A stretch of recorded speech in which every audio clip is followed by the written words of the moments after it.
भाग्योदय का एक अंक लेकर हाजिर हूँ मैं आप सबके बीच। आप सभी को नूपुर शर्मा का नमस्कार और एक मंगलमय दिन की शुभकामनाएं। अगर आज हम जीवित हैं तो इससे ज्यादा हमें और क्या चाहिए। इस बात के मर्म को समझिए कि अगर हम जीवित हैं और स्वस्थ हैं तो कुछ भी कर सकते हैं। इसलिए अपने सभी अंगों को सुचारू और स्वस्थ बनाए रखने पर ध्यान देना चाहिए। और आज जान लेते हैं कि सबसे पहले आज का पंचांग क्या कहता है।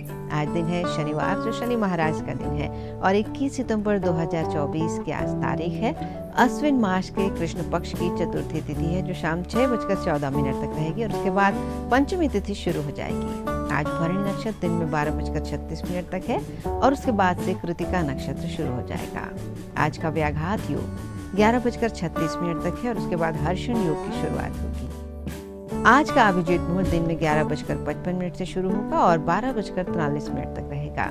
अमृत काल आज है रात 8:12 से 9:40 तक और राहु काल सुबह 9:19 से 10:49 तक रहेगा।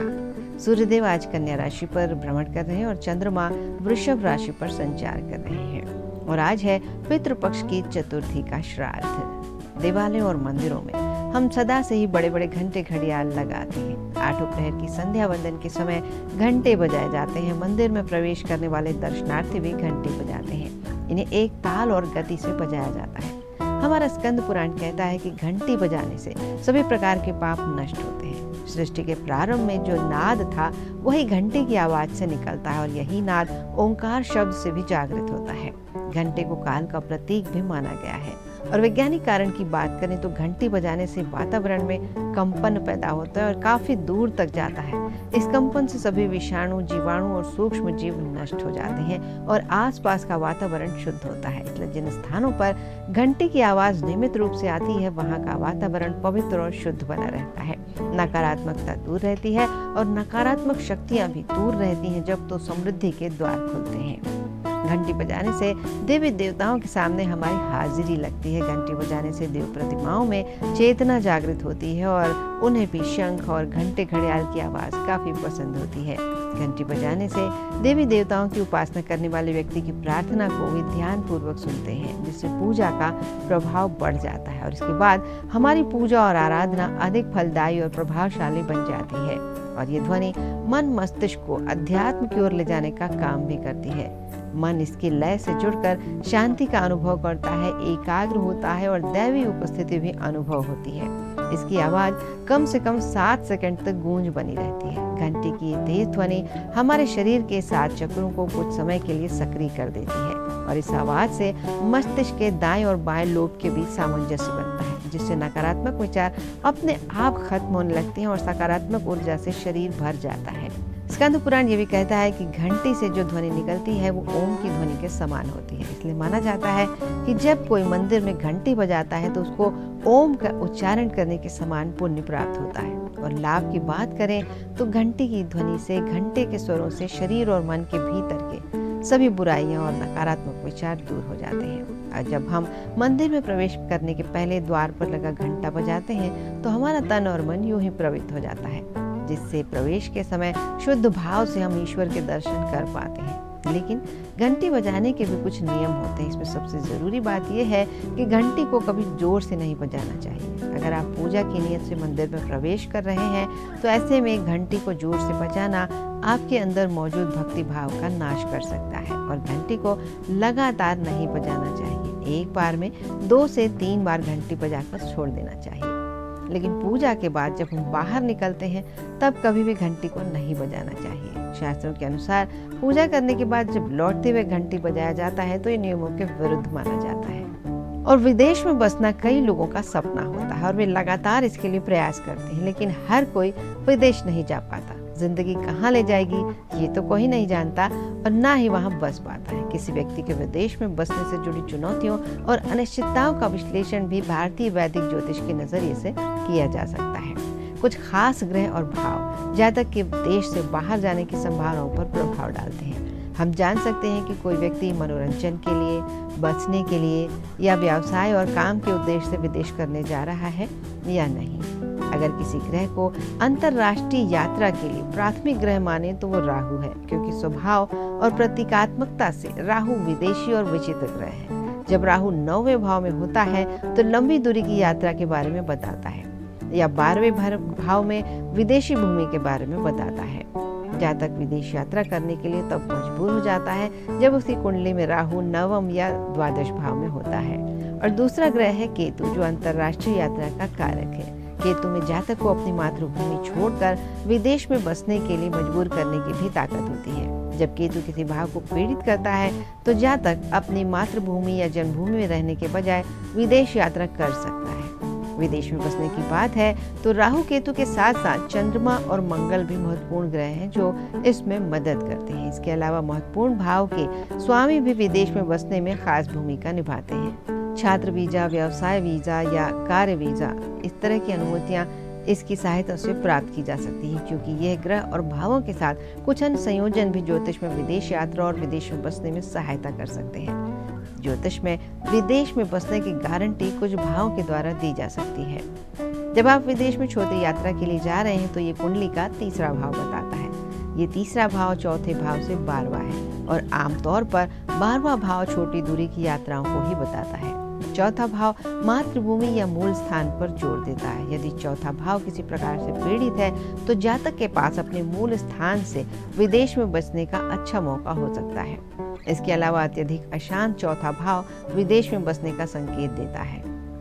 8वां भाव भी एक महत्वपूर्ण कारक के रूप में इस दिशा में काम करता है। ये भाव 9वें भाव से 12वां है, इसलिए ये निवेश और विदेश जैसी भूमि में अचानक लाभ को दर्शाता है और बदले में विदेश यात्रा की संभावना को भी बढ़ाता है। 9वां भाव विशेष रूप से जलमार्ग से लंबी यात्राओं का संकेत देता है। ये भाव लंबी यात्राओं की अवसर भी दिलाता है, इसलिए ये जानने में भी महत्वपूर्ण है कि कोई व्यक्ति देश से बाहर यात्रा करने जा रहा है या नहीं जा रहा है। और कुंडली का 11वां भाव इच्छाओं की पूर्ति से जुड़ा हुआ है। अगर किसी व्यक्ति में कोई प्रबल इच्छा होती है और वो पूरी हो जाती है तो इसका कारण उसके 11वें भाव का मजबूत होना भी होता है। ये इच्छा पूर्ति का भाव है और यात्रा का उद्देश्य चाहे जो भी हो, यात्रा में 11वें भाव की भूमिका भी बहुत महत्वपूर्ण होती है। कुंडली का 12वां भाव विदेशी भूमि और बसाहट के संबंध में प्रमुख होता है, क्योंकि ये विदेशी भूमि में यात्रा और जनसंपर्क को बताता है। गति की दृष्टि से ज्योतिष में 3 प्रकार की राशियां होती हैं, मेष, तुला, कर्क और मकर। ये सभी चर यानी चल राशियां कहलाती हैं। वृश्चिक, सिंह, कुंभ और वृषभ राशि चक्र की स्थिर राशियां हैं। इनके अलावा मीन, धनु, मिथुन और कन्या द्विस्वभाव राशियां हैं। यदि सभी चर राशियों वाले जातक हैं तो उनके विदेश में बसने की सबसे अच्छी संभावना होती है, क्योंकि ये राशियां चलायमान होती हैं। और द्विस्वभाव राशि के जातक केवल थोड़े समय के लिए विदेश यात्रा करते हैं और स्थिर राशियों के लिए स्थायी रूप से या अस्थायी रूप से भी बाहर बसने की संभावनाएं बहुत कम होती है। इसके अलावा जिनके द्वादश भाव और 9वें भाव में चर राशियां हों, उनको विदेश में बसने में अधिक सहायता मिलती है। इसके अलावा सभी जल तत्व वाली राशियां जैसे कर्क, मीन और वृश्चिक जो कुंडली में 9वें और 12वें भाव में हो, उनके लिए बाहर अपना काम शुरू करने की संभावना सबसे अधिक होती है। वृश्चिक एक स्थिर राशि होने के बावजूद अपनी राशि से 9वें और 12वें भाव के कारण विदेश में जाने, उड़ान भरने की भावना को, क्षमता को बताता है। ग्रहों और भावों के कुछ खास संयोजन देश से बाहर जाने का मौका दे सकते हैं।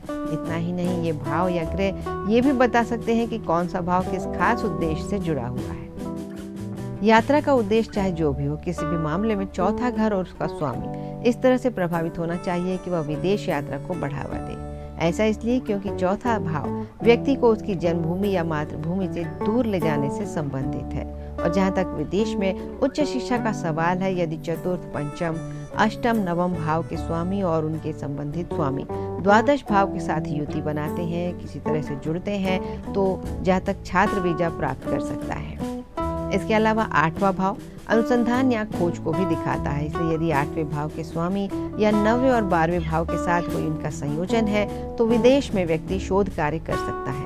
यदि षष्टम और दशम भाव के स्वामी 9वें और द्वादश भाव के साथ संयोजन करते हैं तो व्यक्ति को काम या नौकरी के उद्देश्य से विदेश जाने की संभावना बढ़ जाती है। यदि सप्तम और दशम भाव के स्वामी द्वादश भाव के साथ युति बनाते हैं तो व्यक्ति व्यवसाय के लिए विदेश जा सकता है। यदि 9वें और एकादश भाव के स्वामी द्वादश भाव के साथ कुछ निश्चित अंतरक्रिया करते हैं तो जातक छुट्टियों या पर्यटन के उद्देश्य से विदेश जाने की उसकी संभावनाएं प्रबल हो जाती हैं।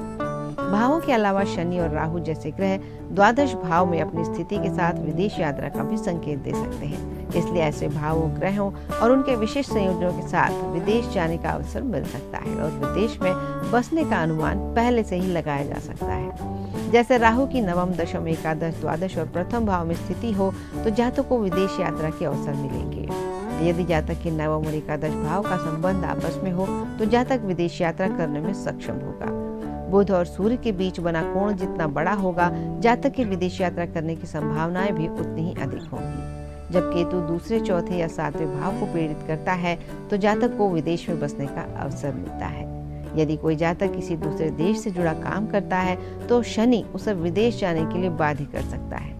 इन ग्रहों के संयोजनों के अलावा ऐसे कई ग्रह हैं जो विदेश यात्रा या प्रवास या अंतर्राष्ट्रीय यात्रा पर ले जा सकते हैं। भावों की बात करें तो जन्म कुंडली का 12वां भाव विदेश यात्रा से संबंधित होता है और इस वजह से दुख का भाव होने के बावजूद भी इस घर को सुअवसर के रूप में देखा जाता है, क्योंकि आजकल बहुत सारे लोग विदेश में जाना, बसना, काम करना और रहना पसंद करते हैं। वहीं विदेश यात्रा के लिए चंद्रमा को नैसर्गिक कारक माना गया है। दशम भाव से आजीविका का पता चलता है और शनि ग्रह आजीविका का नैसर्गिक कारक है। विदेश गमन के लिए कुंडली के 12वें भाव, दशम भाव में चंद्रमा और शनि की स्थिति का आकलन भी किया जाता है। कुंडली के 12वें भाव में चंद्रमा हो तो विदेश यात्रा के योग बनते हैं। ऐसी स्थिति में जातक विदेश से आजीविका पा सकता है। कुंडली के 6ठम भाव में चंद्रमा हो तब भी विदेश यात्रा के योग बनते हैं।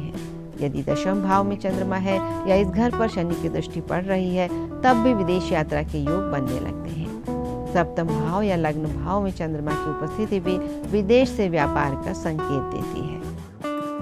शनिदेव को, जैसा कि हम जानते हैं, आजीविका का कारक माना जाता है। शनि और चंद्रमा की अगर युति है तो भी वो जातक को विदेश यात्रा करवाती है।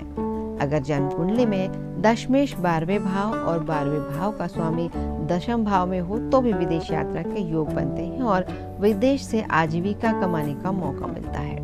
यदि भाग्य भाव यानी नवम भाव का स्वामी 12वें भाव में है और 12वें भाव का स्वामी भाग्य स्थान में यानी नवम भाव में है तो भी जातक के विदेश यात्रा के योग बनते हैं। भाग्य स्थान में बैठा हुआ राहु भी विदेश यात्रा के योग का निर्माण करता है। सप्तम भाव का स्वामी 12वें भाव में हो या 12वें भाव का स्वामी सप्तम भाव में बैठा हो तब भी विदेश यात्रा की संभावना बढ़ जाती है और जातक विदेश से व्यापार कर सकता है। और अगर आपकी इच्छा है विदेश जाने की, वहाँ रहने की, वहाँ काम करने की, तो जब भी विदेश यात्रा करने का आप मन बनाते हैं तो कोई अड़चन आ जाती है, ऐसी स्थितियाँ हो या कुंडली के 12वें स्थान में राहु बैठा हो तो उसके बीज मंत्र का रोजाना 108 बार शाम के समय जाप करने से विदेश यात्रा के रास्ते खुलते हैं। शनिदेव की नियमित पूजा, दान और उनके बीज मंत्र का 108 बार हर दिन शाम के समय जाप करने से विदेश यात्रा करने और विदेश में रहने के योग बनते हैं। साथ ही सभी ग्रहों के गुरु बृहस्पति ग्रह का नियमित पूजा पाठ, व्रत, दान अनुष्ठान करने से भी विदेश यात्रा करने के रास्ते अपने आप खुलने लगते हैं, राहें निकलने लगती हैं। अगर विदेश यात्रा की इच्छा रखते हैं तो रोज सुबह उठकर तांबे के लोटे से सूर्यदेव को जल अर्पित करें। जल में लाल मिर्च के दाने डालें। नियमित रूप से इस उपाय को करने से सूर्यदेव प्रसन्न होते हैं और विदेश गमन का मार्ग प्रशस्त होता है। उड़ते हुए हनुमान जी की पूजा करने से भी विदेश यात्रा के योग बनते हैं। हनुमान जी के इस स्वरूप की पूजा करने से जीवन की सभी परेशानियां भी दूर होती हैं। व्यापारिक स्थल या शुभ कार्यों की सफलता के लिए पितरों के प्रति सम्मान और उनका आशीर्वाद लेना बहुत जरूरी है, क्योंकि पितृ तृप्ति के बिना देवता भी आशीर्वाद नहीं देते हैं। शास्त्रों के अनुसार देवी देवता भी प्रतीक्षा करते हैं कि कब पितरों की आज्ञा हो और वे निवेदक को उसका सुफल प्रदान करें। पितृ श्राद्ध पर केवल भोजन व दान मात्र से ही वे खुश नहीं होते, वे ये भी देखते हैं कि हमारे परिवार के पूर्वज के लिए हम क्या कर रहे हैं। दिवंगत होने के इतने वर्ष व्यतीत होने के बाद भी किस प्रकार का भाव हमारे वंशजों के मन में है। वर्ष के 15 दिन भी सांसारिक मोह माया का त्याग कर अगर हम पितरों का स्मरण नहीं कर सकते हैं तो हम उनकी कैसी संतानें हैं, क्योंकि आज हम सब जहाँ जिस भी मोड़ पर खड़े हैं वो हमारे पूर्वजों की मेहनत और प्रयास की ही देन होता है। पितृपक्ष में जो भी हम पितरों के लिए निकालते हैं उसमें वे सूक्ष्म रूप से आकर ग्रहण तो करते ही हैं, क्योंकि इस समय वे अपने स्वजनों के यहाँ बिना आह्वान किए ही आ जाते हैं और 15 दिनों तक यहीं रहते हैं। इसलिए खरीदारी और खुशी मनाने के बजाय हिंदुओं के अधिकांश घरों में पितरों को, पूर्वजों को प्रसन्न करने के लिए दान पुण्य के कर्म किए जाते हैं। लोक व्यवहार में मनुष्य एकाग्रचित्त होकर श्राद्ध पक्ष में पितरों के प्रति समर्पित हो सके, इसलिए इस काल में सांसारिक कामों से दूर रहने की बात कही गई है, खुशी के कामों से दूर रहने की बात कही गई है। और भारतीय परंपरा में 3 ऋणों से मुक्त होने को मनुष्य का पहला कर्तव्य कहा गया है। इसलिए साल में कम से कम पितृपक्ष के 15 दिन ही सही पितरों के प्रति श्रद्धा भाव से पितृयज्ञ हर दिन जरूर करना चाहिए। और हर मुस्कान, हर प्यारा शब्द, हर अच्छा काम और सद्भावना हमारे मन और आत्मा की खूबसूरती दिखाती है। और हम अच्छे हैं तो अच्छे लोग ही हमसे जुड़ेंगे, इस बात पर विश्वास रखिए और झांकिए अपने मन में। और मुझे आज यहीं दीजिए इजाजत। आप सभी को नूपुर शर्मा का नमस्कार।